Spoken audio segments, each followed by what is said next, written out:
Yang pertama, soalan saya, adakah langkah yang diambil oleh Yang Berhormat Perdana Menteri dalam hal ini, iaitu menandatangani perjanjian dengan Jokowi, telah mengambil kira pandangan pihak yang berkepentingan, interested parties, khususnya Kerajaan Negeri Johor dan Kerajaan Negeri Sabah, dan jika ada konsultasi atau engagement itu, bila dia dibuat?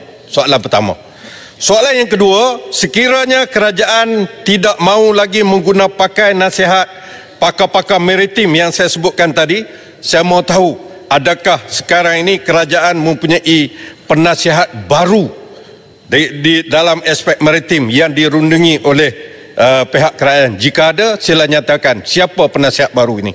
Yang ketiga, dalam membuat keputusan menandatangani perjanjian berkaitan dengan Indonesia, adakah kerajaan mengambil kira asas garisan sempadan antarabangsa seperti yang ditetapkan oleh Konvensyen Antarabangsa Undang-Undang Laut seperti yang disebut oleh Yang Muhammad tadi, tapi khususnya pasal 121 yang mana kita yakin kita Malaysia mempunyai merit dalam tuntutan ini, tak perlu bincang, tak perlu kompromi, kita ada merit sebagaimana keputusan ICJ dalam kes Pulau Sipadan dan Pulau Ligitan. Dan yang keempat, ini juga penting Yang Berhormat, apakah sikap kerajaan Malaysia terhadap tindakan negara Singapura yang telah menyatakan persetujuan dengan Indonesia mengenai sempadan maritim dalam kawasan yang mana Malaysia juga mempunyai tuntutan dalam kawasan yang sama,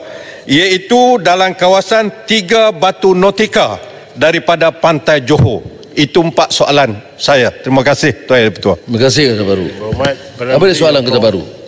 Ramai berpandangan. Pakar maritim. Siapa yang pandangan? Pakar mana yang dibicarakan? Ya? Kemudian telah melanggar yang mana? Peraturan mana? Peruntukan mana? Dia peguam. Bincang samar-samar begini tak payah peguam. Ketua kampung pun boleh. Peguam ini harus spesifik. Ya, marah apa?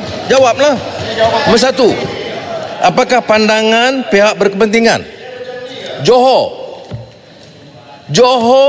Tuanku Sultan telah dimaklum bahawa ini sempadan ini 3 batu nautical miles, 3 batu nautika daripada kawasan.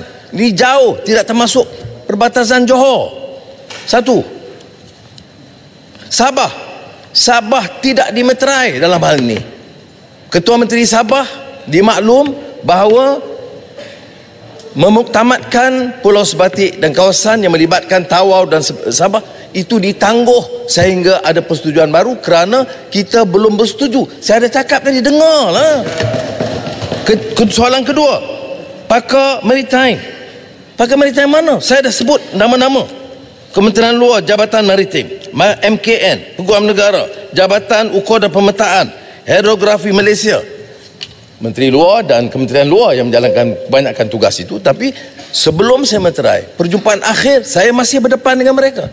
Jadi pakar-pakar ini mengesahkan ada pakar baru yang Kota Baru nak sebut, carilah. Sebut pada saya nama siapa. Ini pakai sembrono aja.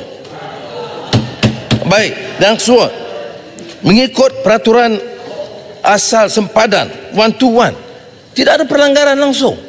Yang dipersetujui adalah yang dipersetujui oleh semua pakar-pakar kita.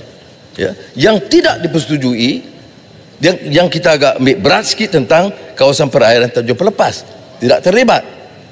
Yang keduanya, soal yang betul-betul jadi masalah ialah soal persempadan dengan Sabah yang kita tidak bersetuju. Baik. Mengenai soalan keempat tentang Singapura.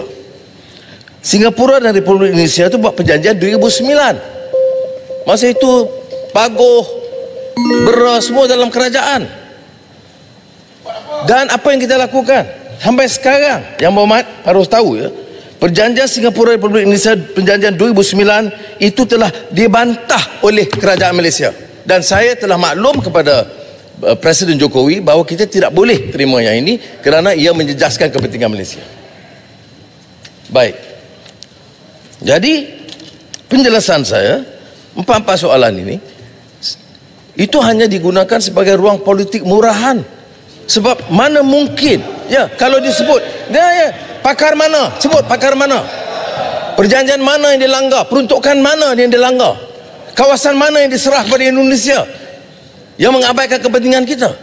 Yang saya sebut tadi, yang kita kira betul-betul kawasan pelabuhan Tanjung Lepas yang sebenarnya keluar daripada perbatasan negeri Johor, dan kemudian Sabah yang tak dapat kita persetujui. Walaupun saya dah minta pegawai-pegawai cari jalan runding supaya ada win-win situation. Ya, saudara sebut tentang sipadan ligitan. Sipadan ligitan itu tengok rekod.